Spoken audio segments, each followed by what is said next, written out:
Hopefully I do it right. Okay. So thank you everyone for coming to our first chat and chill of the semester. I'm going to pass it off to Chris to introduce our guest. Oh, you are muted, Chris. 1 second.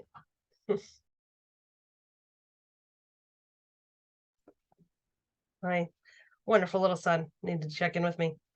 Okay, so this is I'm not sure which corner of the squares here we have for you, but Akiema Buchanan is my boss and best friend in the whole world. So I might not be her best friend, but she's the director of the Free Public Library of Audubon, which is located in South Jersey. She's originally from California. She graduated with an MLIS from Wayne State University in Detroit, Michigan, and she's worked in libraries for 7 years. She has experience in various types of libraries, including special and public. And her most recent position in New Jersey before coming to us in the South, it was at Patterson, right? You were head of youth services? Head of Youth and Family Services. Youth and Family Services, excuse me. So she's really wonderful. She's a lot of fun. She's a great boss. And I thought she would be a perfect person to chat about her library journey and places that she's worked and how that's all gone for her. So Akiema, I have some questions. Is that okay if I ask them to you? Of course. Okay. So tell us about your background and how you kind of got onto the path of libraries. Did you always think you were going to be one? No, I did not. I wanted to be an FBI agent. Yeah, I know. Too old for that dream now. But so I'm originally from California. I have a bachelor's degree in English. And then I made it to Wayne State to get my MLIS with a certification in youth services librarianship as well. I wasn't sure what I wanted to do with my life. I kind of floated around, did different jobs. And then I was speaking to someone and they said, well, where's your happy place? And I thought about it and I realized that libraries. I always enjoyed being in libraries. And growing up, I always thought that librarians were the smartest people in the world because they knew the answers to everything. And so, of course, I wanted to be one of the smartest people in the world. So I decided to try libraries. And I really enjoy research. So that's what got me into libraries to begin with. Yeah. Very cool. And I think that a special time of one of your positions that you had was the Department of Transportation. Because I know before knowing you, I didn't even know that was a thing. You could be in a special area library. Could you just elaborate a little bit more about what that job entailed and kind of how you fell into it, or if you what that process was? Yeah, so I was in library school and I was looking for an internship. And most internships, well, when I was in library school, were unpaid. You had to actually kind of go to where the job was if you wanted to get paid. And I decided that I wanted to be paid. So I was looking for an internship that would pay me. And randomly, I came across the Montana Department of Transportation. And I said, well, who's going to go to Montana? I'm not going to Montana. And then I was like, well, I've never been to Montana and I should probably go. And so I applied and they hired me. And I was in Montana for about 6 months working as an intern at the Department of Transportation. I did a lot of cataloging, original cataloging, and research. So the Department of Transportation is mostly like their library is a research library. So you would find out about experimental projects that people wanted to do on the roads. And then you research everything to see if it's been done before. And you do literature reviews. So just coming up with a lot of different information for people. And it was really fun. So while I was in Montana, I realized I can't be an intern forever. So I need to find some job to do. And the Department of Transportation in Iowa was hiring for another intern. And so I said, well, let's try it. And I Yep. went there. The director at the time, he ended up leaving before I graduated with my MLIS, but he recommended me for the job. So I became the interim director of the Iowa Department of Transportation's library. And we had a really big digitization project, and we just digitized a lot of materials, a lot of original cataloging as well, and more research working with Iowa State University. Um, and yeah, that's all about the Department And of when you say Transportation. like digitizing, do you mean like there was reports that were only in hard copy that you then had to digitize and turn into a PDF that could be Yep, searchable and all that? yep. So we did that with reports, and we did it with maps and all of the information that the Department of Transportation had in their storage room. So it was materials from like the 1920s, 1910s, things like that. And so we were digitizing the entire collection because that library, the Department of Transportation in Iowa decided they wanted everything digitized. They didn't want just paper copies anymore. So we had to go Mhm. through all of those records, and we began digitizing the entire library. So, Holy smokes. That sounds really fun and really exhausting. mhm. Like it'd be like really cool for like 2 weeks, then you'd be like, all right, but you found like ways to like it kept. I'm sure it's also really fun because you're like looking at old maps and old pieces of things. Like it's kind of archival Mhm. um experience for you. Yeah, it was really nice. I enjoyed it. I enjoy researching, so it was nice. Nice. And then you worked your way across the United States slowly, and then you conquered New Jersey, and you were at Hasbrook Heights before Patterson. No, no, What was the one? I worked in Hasbrook Heights while I worked at Patterson. I Oh, they took a were part-time overlapping. job. Okay. Before Patterson, I worked at North Bergen Public Library. Before North Bergen, I worked at Union County College. And before Union County College, I worked at the Nursing School of New Jersey uh, in Teterboro. So Um, you were coming to New Jersey and taking over county by county then. Pretty much, yeah. I'm Okay, gonna be nice. everywhere soon. um, and sorry, that's my beautiful children. What would you say is like the differences between a large multi-branch like Patterson and then now that you're at Audubon, which is a small independent library, with its no other branches to kind of rely on and stuff. What would you say are the big, huge differences? Money. Money is one. Patterson is one of the largest, if not the largest city in New Jersey. So, uh, even though the community is poor, they do have a lot of resources, and people people are willing to give money to Patterson because of the poverty level and everything, and it being an underserved community. Um, it's a little different too because there's different challenges at Patterson versus Audubon. Audubon being a small library, um, you get to know the people, and you kind of figure out what they need help with and things like that. But sometimes it's not that diverse in the sense of their needs.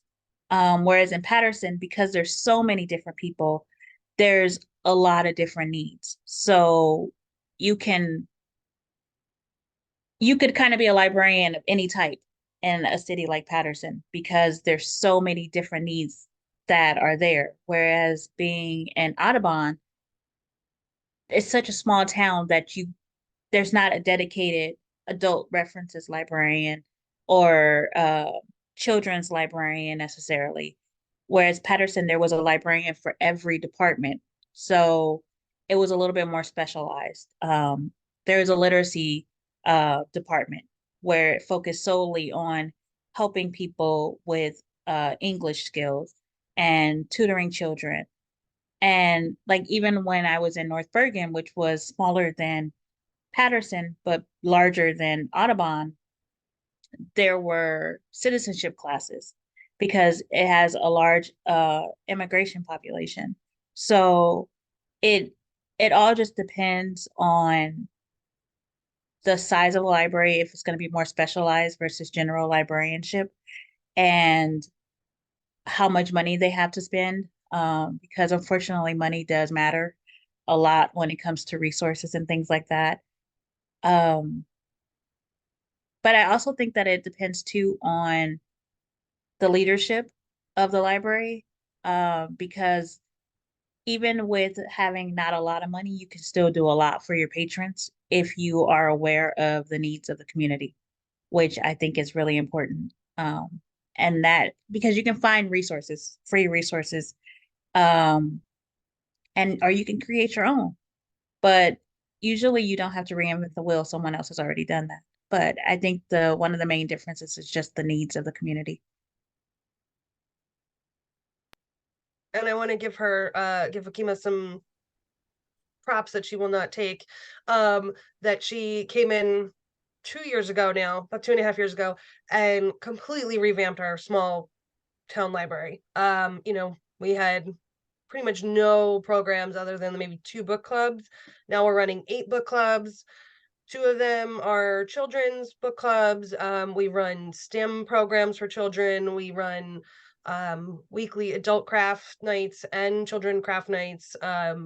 Circulation is up, attendance at programming is up. Because I run all the stats for her on things, and I'm like, did you know that we are up in programming by this and that.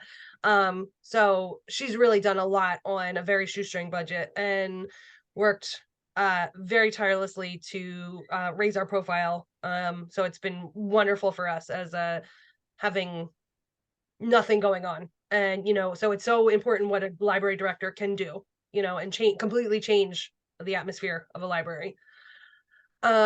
I also would love to know, what were the most important things that you got out of grad school? Were there certain classes that you really think are super pertinent, or was it networking, or was it just having the degree on your resume? What would you say?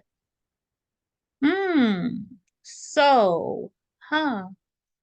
Networking was big. Networking was big, but also finding opportunities to immerse myself in different libraries. My first internship was a community library. Um, that was part of a Hindu temple. I was building a community library from the ground up. Um, and all of the materials were in different languages. And so we had to have community members translate the titles of the materials, and then I was putting them in to a cataloging system. And this was while I was still in grad school, while I was taking my cataloging class. Um, so had no idea at all what I was doing, but trying to just help the community out. Then, what was I gonna say? Oh, so opportunities, finding experience and things like that, but also getting to know other people, joining different organizations has helped a lot because I've gotten to meet a lot of different people, but I've also been able to learn about different types of librarianship and different things that happen in libraries so that I was able to take some of those ideas and move them with me. And so it didn't necessarily have to be an experience that I had myself, but I learned from other people. So that really helped out a lot. One class that really stuck with me was my cataloging class. Um, it was the worst class that I've taken. Uh, the teacher was near retirement and he was gone. He had already clocked out. He didn't care. Um, and it was so confusing because everyone in the class was brand new to cataloging, was intro to cataloging. But it forced me to step out of my bubble, and I had to meet other students. Like, yeah, you have the group presentations and things like that. but you see the same students in your cohort all the time. And so, you start to learn which ones you actually want to work with more so than the ones that you don't, and things like that. But with the cataloging class, it was like, oh, wait, is everyone struggling or is it just me? And then we all started to talk more and we realized that no, everyone's struggling. So we worked together a lot more to figure out how can we pass this class? How can we not only pass, but actually start to understand things too? And it helped out a lot. I really enjoy cataloging now. If I would have just taken the class and decided that, oh, well, he's tapped out, I'm going to get an A in it anyway, I don't really need to learn it, I would have never realized that cataloging was such an integral part of librarianship.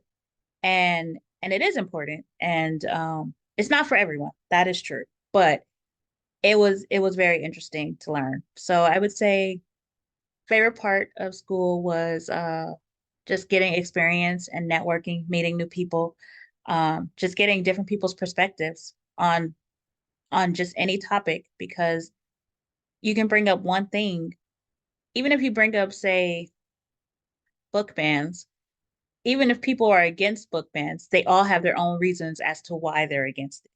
And they all tell you, like, there's always conversation that can be had and things that you can learn. So that was always really nice. Absolutely. And I think that people's backgrounds and experiences inform the why they're against the book bans, or I figure most people in library school are probably going to be, but really? I've met quite a few who are not. No way. Mm-hmm. Ooh, we'll explore that a minute. Um, also, what do you think about the value of like ALA, NJLA, all of the professional networking associations? Like, what has been your experience within those groups, and do you find them valuable as a professional now working around, because our professors are always hyping up the different groups, and I'd love to, as an out in the wild, how do they help you? How do they what do you get out of them? Well, I actually think that library associations are great. You get volunteered to do a lot of things, but you get to know a lot of people, which is very helpful. Um, whether it's because you're looking for a job or you just have a question, you need a mentor, things like that. Uh, you get to learn more about the organization, not just the boots on the ground librarianship, but just like how this huge organization is run. Um, I joined SLA, which is a Special Libraries Association, when I was in grad school, and I was able to present at a conference, at SLA conference, um, about digitizing um, library materials. It helped just to be part of something and to know that you're not alone and that there are things that you can talk to other people about, and you can learn from them. But then you might not realize it because you're a student, but other people can learn from you too, because you have these new ideas. And once, unfortunately, once you're in the field for so long, you get a little stuck in your ways. And so it's really good to have students come in and say, are you sure you should be doing it that way? Like, I know that you've been doing it that way for a while, but obviously it's not working. So let's try something else. I was in school and I learned this. And, because those things do help, just having a whole new perspective. So I would say definitely you should join the organizations. And as a student, you should definitely join because you get a discount. So. And let's see, are there any areas of librarianship that you have not yet explored that you would like to? Um, Beyond public libraries, beyond special have you worked at yes, you worked in an academic and library, so I guess medical. medical or law library. I don't want to work in a law Oh yeah, library, law so you were maybe a telling me about medical is librarian. Um, I don't know. Has anybody signed up for that law special topics law librarianship? That looked really interesting, but I yeah, I was like, save that for another day. Um, that's another class. And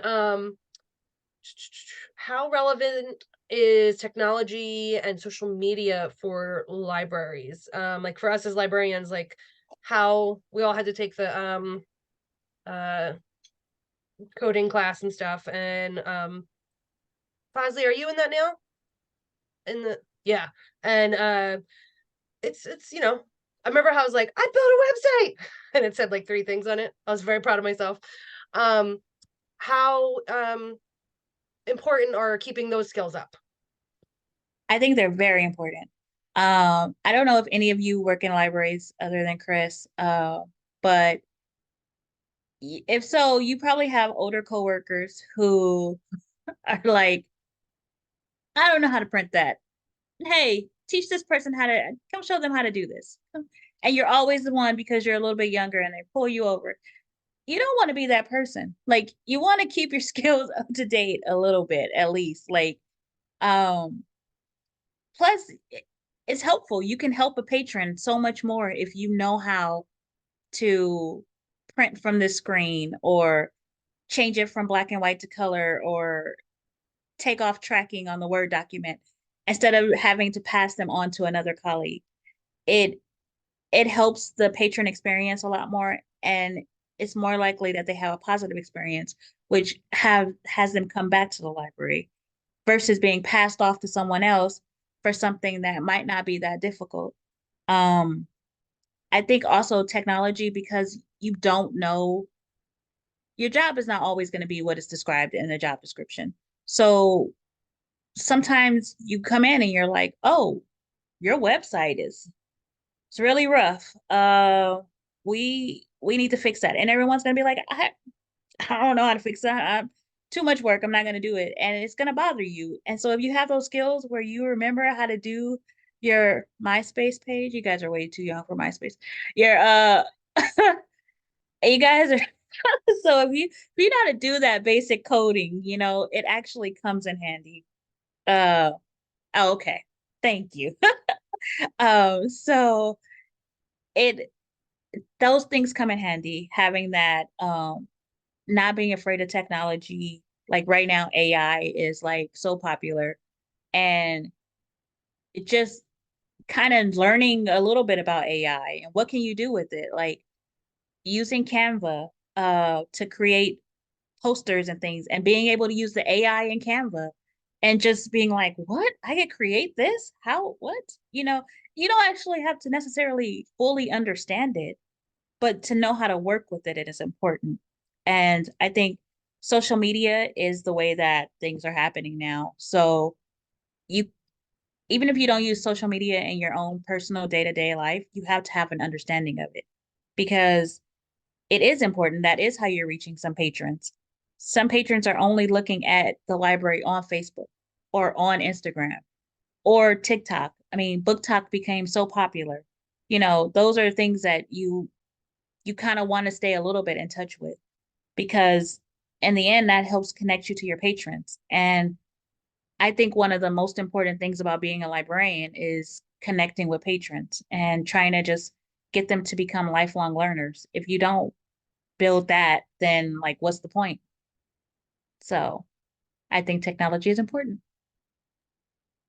Well, that segues nice into my final question for you. What is kind of lofty, but what is your vision for the future of libraries? Like, what do you see as being like right now we're, doing a lot of um more community programming kind of events now that like then, maybe 10, 15 years ago it was just more straight books and stuff, you know what I mean? Like, and we're moving our catalogs to include a lot of digital stuff. Like, what do you kind of see in that big old brain of yours? What would you like to see be happening in the next generation of librarians, of all of us? What do you Cool. want us to do, Akiema? I don't know. That's a hard question. I think that some libraries are moving away from just being books, and community centers are the buzzword right now for libraries.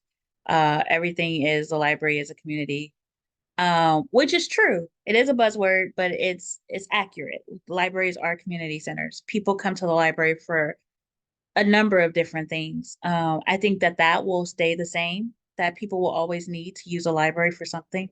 Um, I don't think that books are going to go away. I think that there's always a need for a book. Um, Information is there, but so is becoming overwhelmed with information.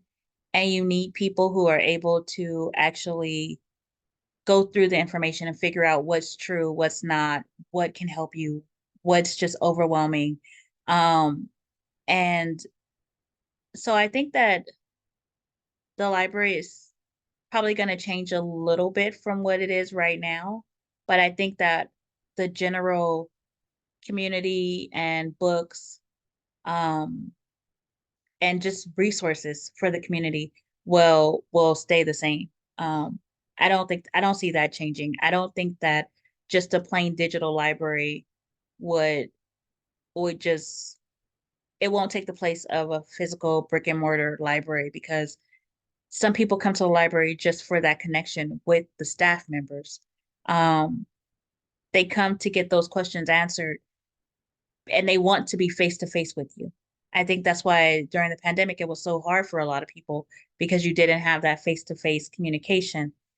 Yes, you can go on Ask a Librarian and ask any question that you want. You can go to the state library and ask them questions, and they'll answer your questions, but it's not necessarily the same as walking into a building and asking, or getting to know those librarians and those library staff members and finding out like everything about them, especially if you're in a small town library.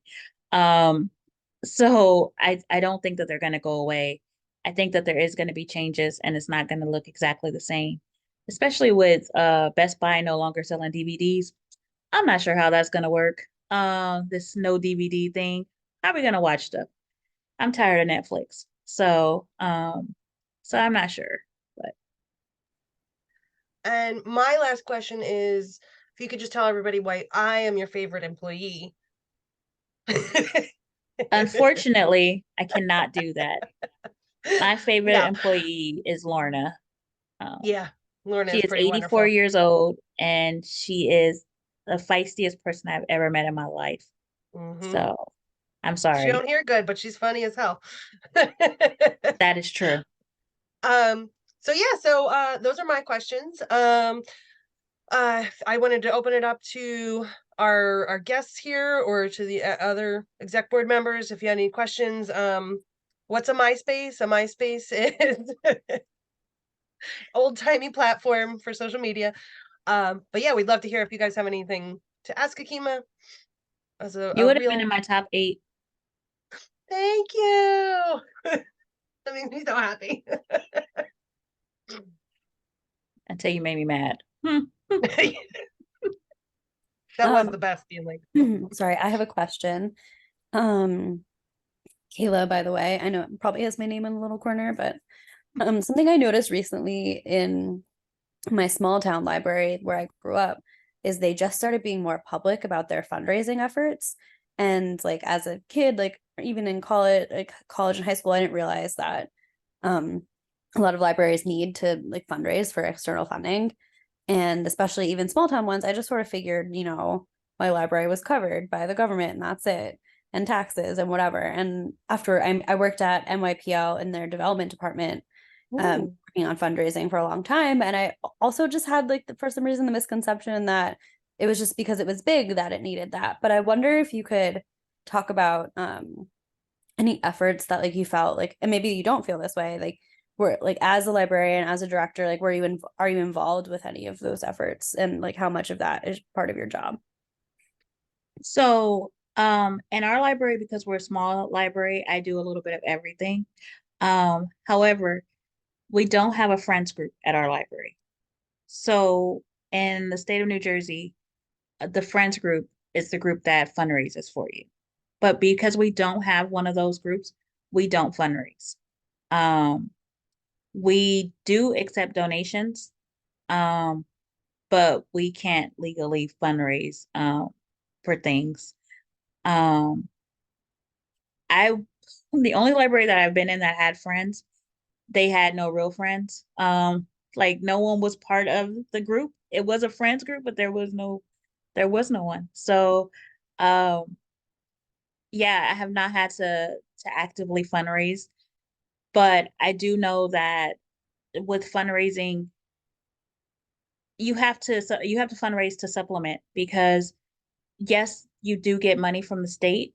Um, if you meet those criteria, you get the money from the state, but that also goes to your building expenses, your staff expenses, all of that. So you still need money usually for programming or maybe books or summer reading. So there's always like fundraising. I think that's why a lot of libraries are look for grant writers, or when you're applying for a job, they want to know if you have grant writing experience. And that's because you're always trying to find funding. It's not that easy to pay for everything because you don't get that much money from the state.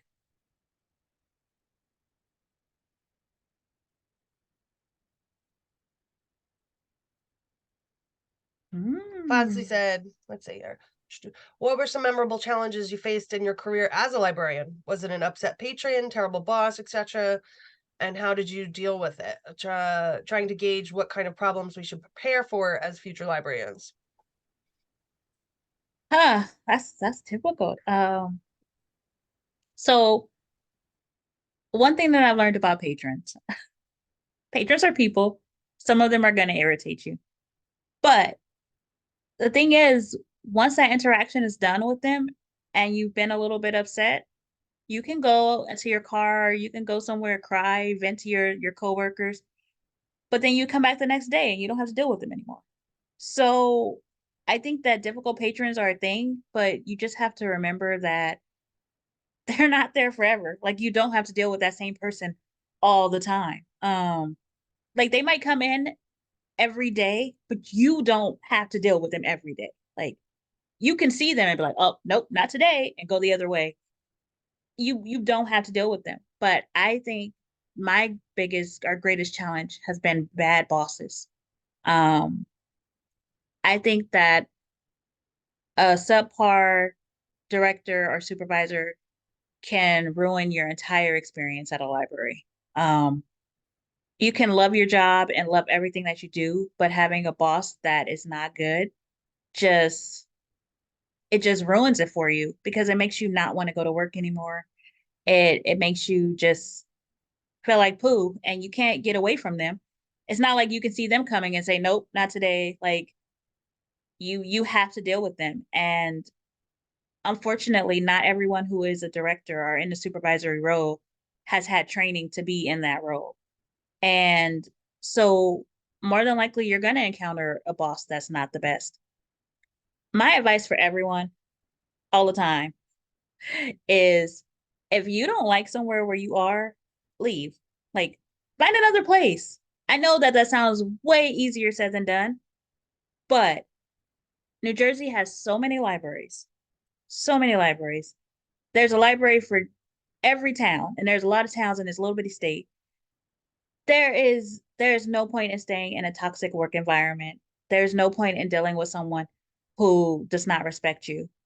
Respect is a basic human right, and you should not have to deal with something like that. And sometimes, sometimes people are willing to learn and to do better. But if you're with a supervisor or someone or coworkers who you can tell are not going to do better, leave. Like, try to find a job. Contact me. I will help you find a job. I don't mind. I know some people. If this wasn't recorded, I would say other stuff. But like, you know, I'm here. But yeah, so I think that my greatest challenge has been bad bosses. And that is something that you will experience more than likely. But that's another reason to join organizations and things like that because you can talk to people. And believe it or not, once you start to get into those things, eventually you'll be like, oh yeah, I'm looking for a job. I'm looking for a job in Central Jersey. And people will be like, oh, where? And you'll say, blah, blah, blah library. And are you sure you want to go there? And then you know right away, as soon as they hesitate, you don't even have to have a conversation about it. You already know. So you need those connections, I think. And message me. I'll tell you. I'll tell you if someone sucks. I don't mind. I don't care what they gonna do. I have to say, I went to NJLA with Akiema in May, and I thought I was like, are you the president? Like, you know everybody. And she was walking down the hall to the conference centers, and she was like,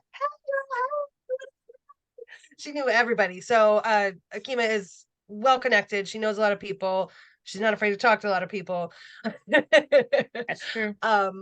So you know, if you'd like to get in contact with her, please let me know, and I can pass along her information. Does anybody else have any questions? I have kind of a two-part question. So do you have a program that like you created or planned that is a favorite or you're most proud of? And then when you're suggesting new programming, do you have any advice on like how to gain leadership, support and approval? Program that I started. Well, okay, so when I worked, I have a few. Okay, let me think. When I was at North Bergen, I started a STEM club for middle grade. And it was one of my first times ever really coming up with the program and doing everything. And it was a hot mess. It was a hot mess.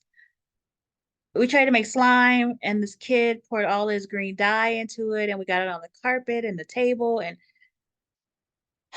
I decided to make a hot air balloon, and I didn't think about the fact that I worked in the library. So I brought a lighter, and I was gonna light the hot air. It was a mess. So don't bring fire. Don't bring fire in a library. Okay. Yes, that was probably one of my dumb moments. But so I was proud though that I came up with the idea to do a STEM program, and that I was able to connect with kids in the community and let them see that the library was something other than just books, and that they could still learn things, but they didn't have to read it out of a book necessarily. We made bread, and they got to go home and eat the bread, and it was different things that were fun for them. At Audubon, I really like the fact that we do an adult craft. It's been very, very popular. Sometimes it's difficult coming up with an idea and gauging everyone's abilities, but it's been really nice. We're also going to start tutoring soon. So each library has been like a different program that I've been really proud of. When I was in Patterson, I was a teen librarian before I was promoted. And just being with those kids and introducing them to different things was really nice. Just expanding their horizons. So any program that I did with them, I brought in Planned Parenthood and had Planned Parenthood do programs with them and teach them about hygiene and contraceptives and eating healthy. And Planned Parenthood will do any of that for you for free if you are by one of them. It does not have to only deal with sex. It deals with any idea that you need them to do, because Planned Parenthood is trying to help out people as well. So I'm proud of most of the programs that I've done. I would say in order to get your director or your supervisor to buy in to your idea, that you have to present it well. You have to make sure that you have your reasons for why it's going to connect to the community and what the benefit of it is, and why you think that is important. I mean, and you can't give up if someone says, okay, but why? So then you answer that question. And just because someone tells you no today doesn't mean you can't ask again. I mean, present it in a different way. Listen to their feedback if they have feedback.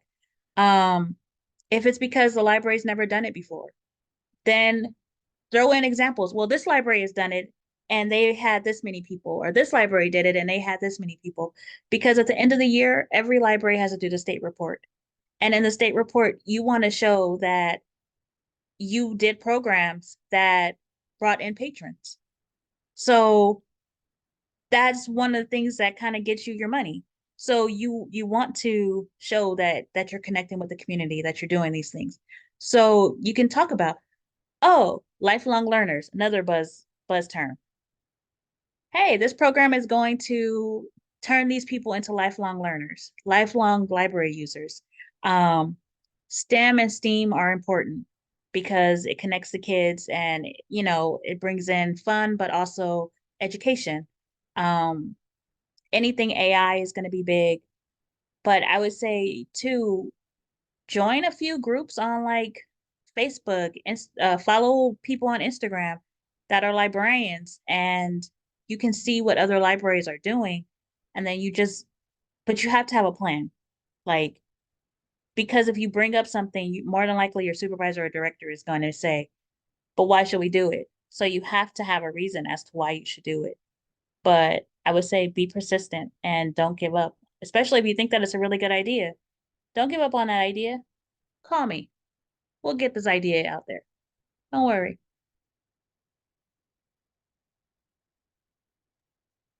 All right, awesome. Akiema is the best boss in the whole world. Thank you for No, I'm doing not. this. You are. She's not one of those toxic bosses we were talking about earlier.